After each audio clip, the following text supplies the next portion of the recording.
This is part 2 of Sweet Baby. In part 1, we made a wet on wet bottle. Today, we make a simple set of jammies and show you how I make candy cane transfers. Since we are at the cooler time of year, I thought that doing jammies would be perfect to include in this Sweet Baby set. And so I'm back with my one consistency outline and flood.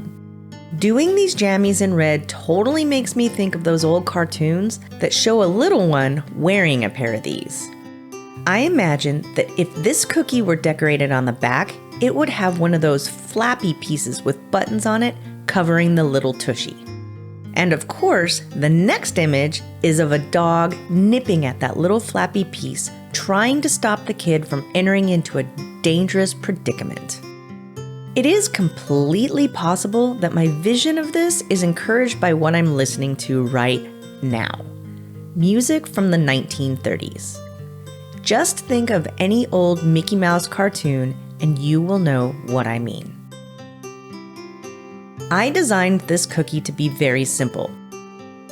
A nice even single color flood layer with stripes of the same color on top.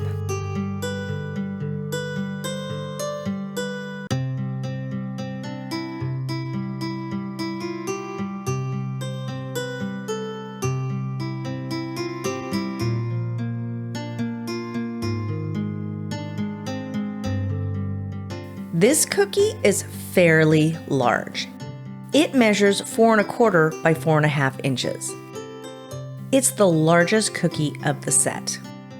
So immediately that stops me from even attempting any wet on wet.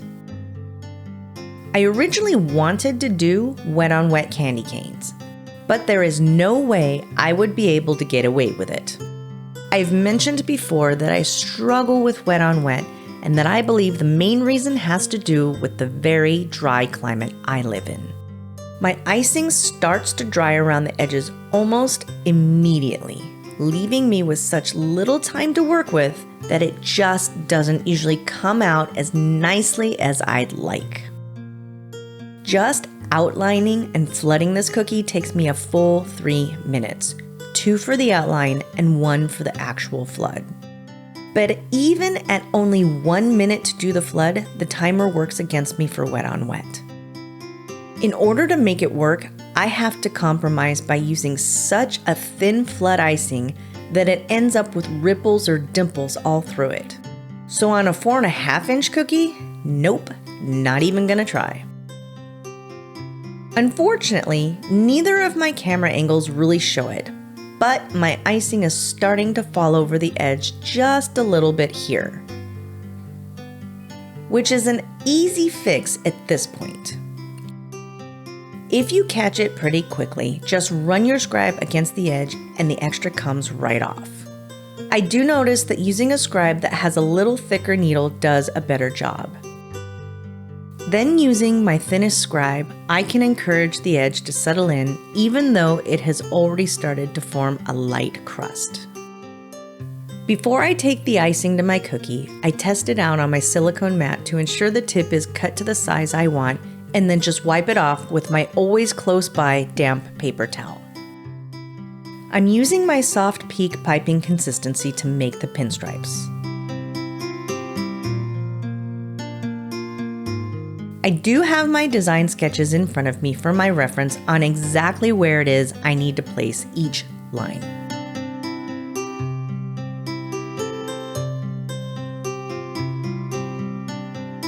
My only real complaint with this finished cookie is that for some odd reason my soft peak appears to have a bunch of air bubbles in it.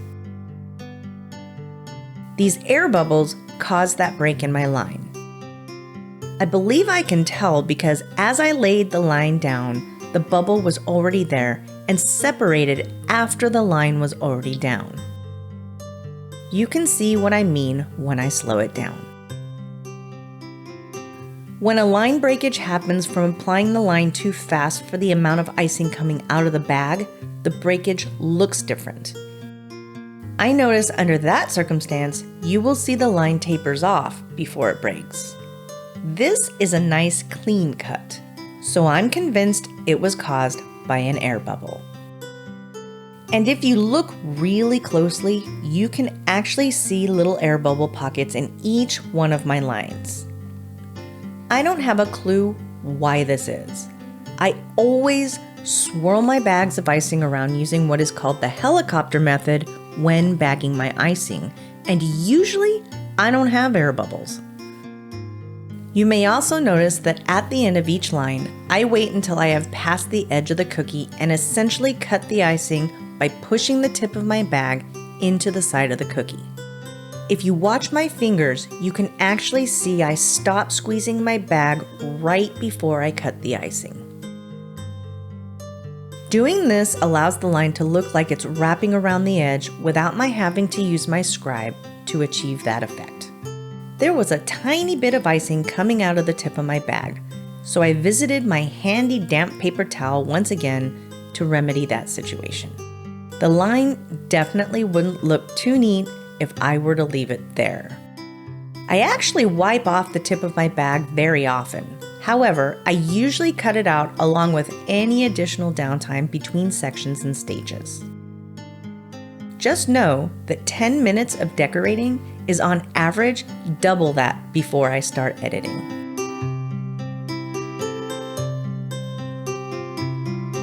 On the blue version of this cookie, I also had a little trouble in the same spot with another air bubble. This time though, I decided to scrape the line and then relay the line down. This tool I stole from Cameraman. He used to make claymation videos and hasn't used the tools in years, so they became mine.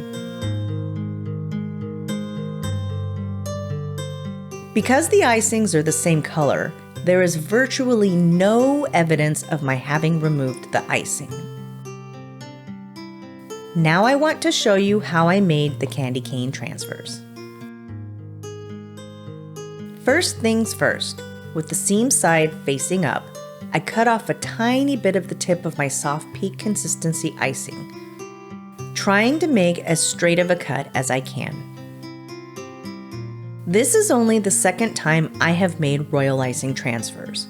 The first time was in part 2 of Humble Bee, making bee transfers. And in making those bees, I employed the same wet-on-wet technique that I use here. But just like when I made the bee transfers, there is a little bit of a learning curve. You will see that it takes me a few candy canes to figure out the best way to achieve the look I have in my head. So on this first candy cane, I do the exact same thing I did to my bees. Lay down the base layer and then use my red soft peak icing to lay down lines on top. I can already tell this isn't the look I want. There is too much white, and probably because they are both a soft peak consistency, the red lines aren't exactly melting into the white super nicely. So I try using my scribe to jiggle the red to encourage it to settle. My first thought is to reverse the colors, but I abandoned that idea. I decide to switch up my icing consistency. You can easily tell anytime I'm using a flood icing because the top of each bag will have a colored rubber band dude just under the knot. I do this so I know at a quick glance which bags contain my flood icings. I'm still using my soft peak for the outline, but will use my flood for the center. I am doing a terrible job of following the template. I think part of this is because in order to allow you to see exactly what I'm doing, sometimes I have to keep my hand at an odd angle, and what I'd really like to do is put my head right in the middle of what I'm doing, which is not going to allow you to see anything but my curls. Good thing I don't really need a lot of candy canes, and I have so many more opportunities to get it right. This second time around, I again make stripes, though you can already see that the flood icing is settling a lot nicer, but I'm still seeing more white than I'd like. It occurs to me while I'm scribing here to try out the candy cane technique that is so popular when doing wet on wet on cookies. So to achieve that effect, I run my scribe around the edge of the candy cane, which causes the icing to pull together just a little bit. I'm more satisfied with the look of the second one. My spacing is a little bit off, but it definitely looks more like what I'm going for. Round 3.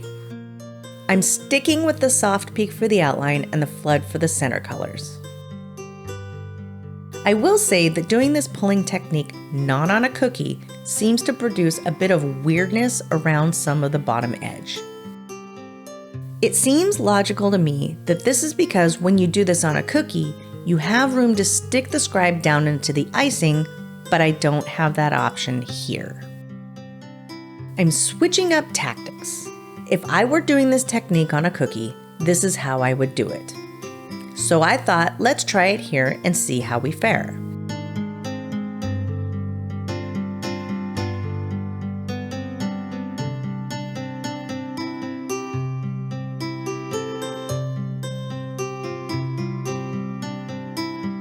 You can see here I'm still trying to figure this out, but I think the key is to just barely grab the edge of the icing. Don't the pros make this look so easy? What I'm really trying to show you here is that when you attempt to do all of the things that go into cookie decorating, there is a learning curve.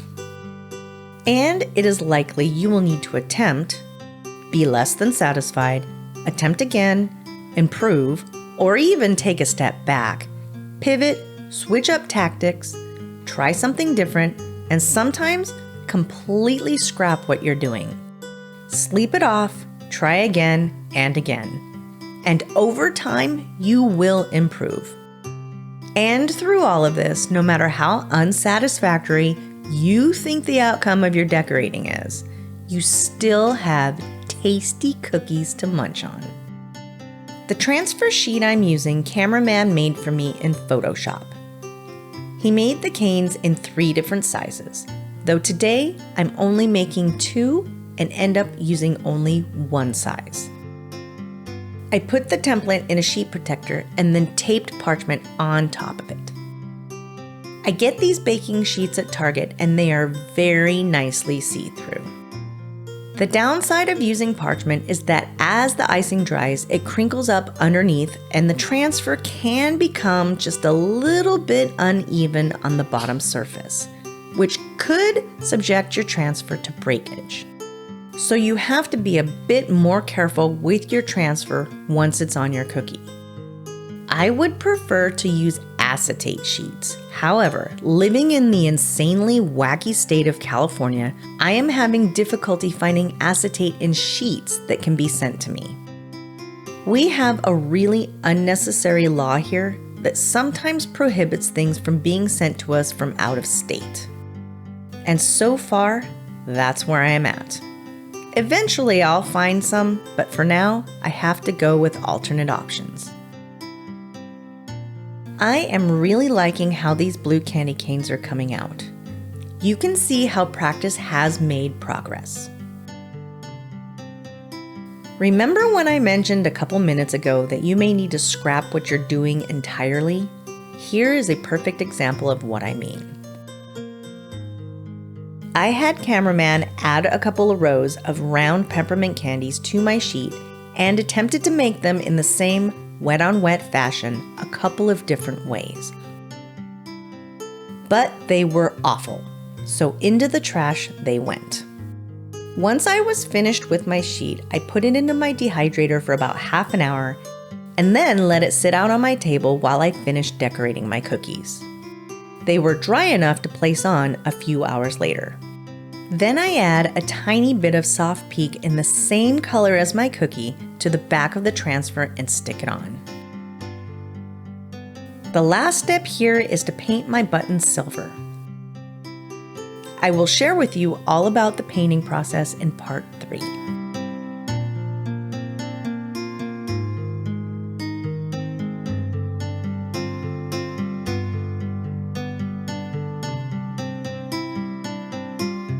See you next time! Next time on Kuny's Cookie Chronicles. This is part 3 of Sweet Baby. So far in this series, we have baked our baby cookies and made candy cane transfers. Today, I attempt to pressure pipe writing and show you how I paint using sterling pearl.